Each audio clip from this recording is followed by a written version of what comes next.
Hello, family. For this Wednesday study, I just thought it would be wise of us to understand that history can and often does repeat itself. And so I want to challenge you to listen to this clip. It's a very important, I think, relevant clip that was done in 1967, but speaks to our condition today. And afterwards, I just want to pose a number of questions to you to see if we can't work together in a meaningful way to bring about some change. Thank you. What is it about the Negro? I mean, every other group that came as an immigrant somehow, not easily, but somehow got around it. Is it just the fact that Negroes are black? White America must see that no other ethnic group has been a slave on American soil. That is one thing that other immigrant groups haven't had to face.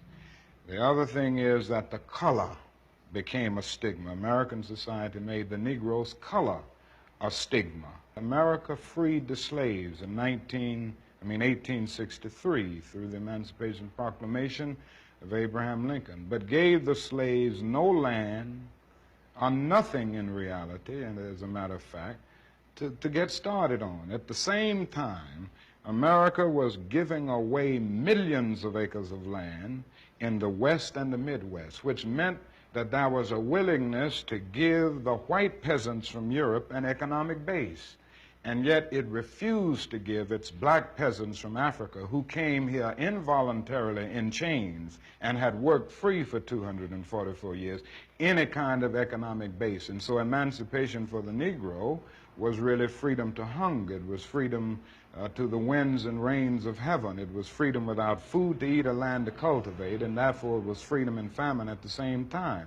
And when white Americans tell the Negro to lift himself by his own bootstraps, they don't look over the legacy of slavery and segregation. I believe we ought to do all we can and seek to lift ourselves by our own bootstraps, but it's a cruel jest to say to a bootless man that he ought to lift himself by his own bootstraps. And many Negroes, by the thousands and millions, have been left bootless as a result of all of these years of oppression and as a result of a society that deliberately made his color a stigma and something worthless and degrading.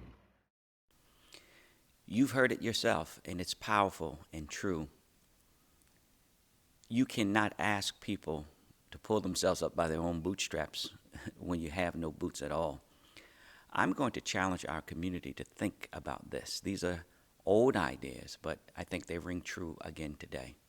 One, coming together to realistically develop a credit union where our families and communities who need loans at a very low interest can get them, who want to buy homes can get them, who have businesses that need support can get the support that they need. Two, consider a community development corporation.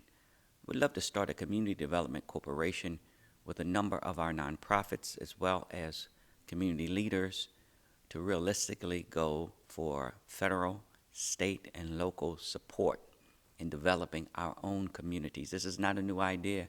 We've seen throughout history in this country where people of color have built phenomenal communities, but systematically had those communities destroyed, not by their own accords, but by a system that was created for their failure.